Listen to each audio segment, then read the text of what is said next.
Hola, soy el ingeniero Luis Landaverde y los apoyaremos en la conexión e instalación del UPS IND HF1206. Es muy importante verificar la instalación eléctrica a la cual se va a conectar el equipo UPS IND HF1206. La instalación eléctrica y conexiones del equipo siempre es por la parte posterior del mismo. Para esto mismo tendremos que ocupar el desatornillador o desarmador para poder retirar la tapa trasera donde vienen las conexiones y clemas de entrada y de salida.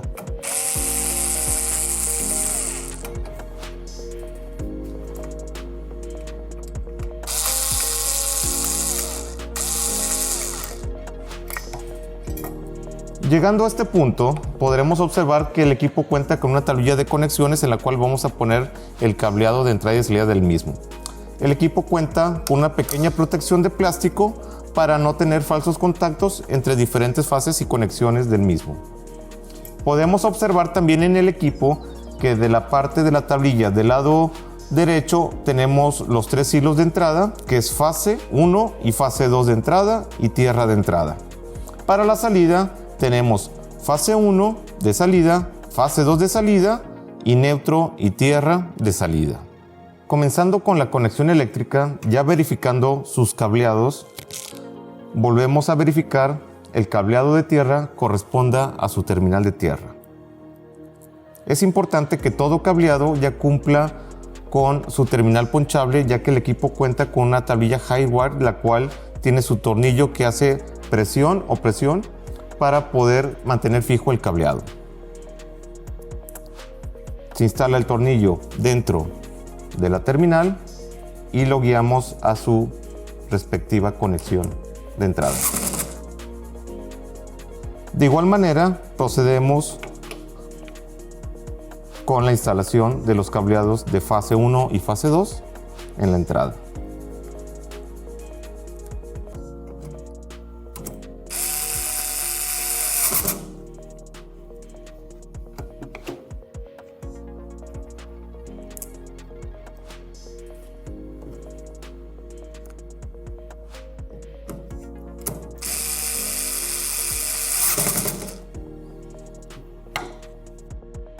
Hacia la salida se repite el mismo procedimiento y verificando sus conexiones de salida conforme lo tengamos en la tablilla Hi-Wire, las cuales se localizan del lado izquierdo del UPS, de los cuales les podría decir rápidamente que el primero de derecha a izquierda es la fase de salida, neutro y tierra de salida y su segunda fase de salida.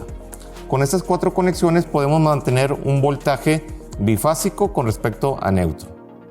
Ya conectado el equipo por su parte de entrada, vamos a necesitar el equipo de medición para verificar que el voltaje sea el correcto, de los cuales ocuparíamos un multímetro o un amperímetro para poder hacer la revisión y lo ponemos en modo voltaje de alterna. El punto de medición va a ser siempre entre fase 1 y fase 2. Es importante siempre utilizar las 2 manos. Fase 1, fase 2. Aquí podríamos verificar que el voltaje entre fase 1 y fase 2 da 215 volts, lo cual es un voltaje correcto para alimentación. También se recomienda revisar también el valor entre el cable de tierra y cualquiera de sus 2 fases, de las cuales ponemos tierra, fase 1, y nos observa un voltaje de 124 volts, el cual también es correcto. Y repetimos esta misma operación ahora en tierra con fase 2 de entrada. Y tenemos 124 volts. Una vez validada la instalación y los voltajes de entrada, procedemos con el encendido. Este encendido tendría que realizarse por medio de sus 2 interruptores que tiene instalados en la parte posterior, de los cuales desprende el interruptor de entrada y su interruptor de baterías internas. Procedemos a energizar el UPS con su breaker de entrada. El equipo nos avisará con una pequeña alarma audible que ha sido energizado.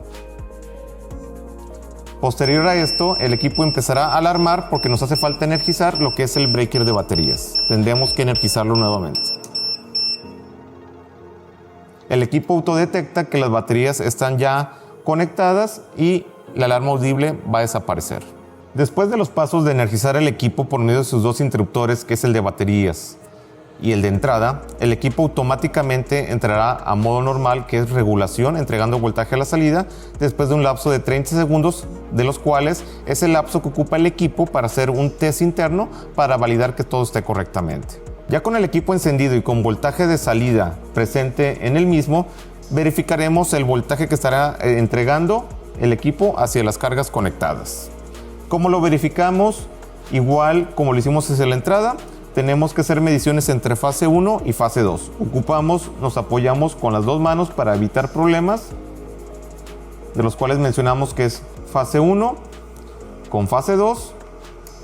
Ya una vez teniendo el muestreo, podemos verificar que el equipo está entregando 241 volts a la salida, entre fase 1 y fase 2. Si verificamos fase 1 con neutro, podemos observar que el equipo nos entrega 120.6. Y entre fase 2 y neutro, nos entrega de igual manera 120.6. Estos voltajes el equipo no los otorga, ya que tiene una configuración fase partida, de los cuales el voltaje leído entre fases siempre va a ser la mitad del leído entre fase y neutro. El equipo cuenta con un bypass de mantenimiento, el cual lo podemos observar igual en la parte posterior, pero en la parte alta del mismo. Este bypass de mantenimiento está en forma de perilla, en el cual nosotros podemos ubicar la forma en que está operando el equipo entregando voltaje a la salida. Esta perilla nos selecciona entre dos posiciones, que es UPS en la parte horizontal y en la parte vertical es bypass. Un bypass es un voltaje de emergencia que se toma del voltaje de alimentación. Este voltaje de bypass es un voltaje no regulado y no respaldado, por lo cual se cuenta solamente que es un voltaje de emergencia.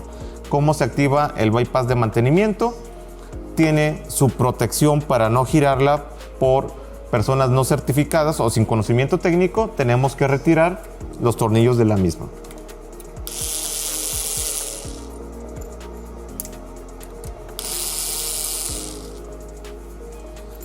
Una vez retirada la protección de la perilla selectora, podemos verificar que el equipo se encuentra entregando un voltaje regulado en modo UPS. Nosotros, al girar la perilla modo bypass, podemos verificar el cambio de voltaje. Ahorita tenemos un voltaje regulado de 241 volts. Y al girar la perilla a modo bypass, el voltaje cambió a 222. Para regresar de modo bypass de mantenimiento a modo normal, solamente hacemos el procedimiento a la inversa. Giramos nuevamente la perilla de posición bypass a modo UPS.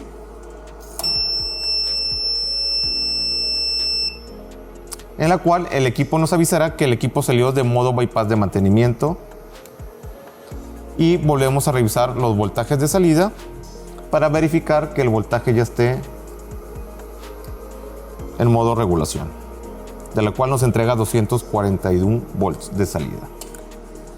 Y procedemos nuevamente a tapar su protección, de la misma manera con un desatornillador. Y listo, de esta manera terminamos con la instalación y el equipo se encuentra operando en modo normal. Si ocupa más ayuda, favor de contactarse con nuestros asesores certificados de Industronic y lo apoyaremos con mucho gusto.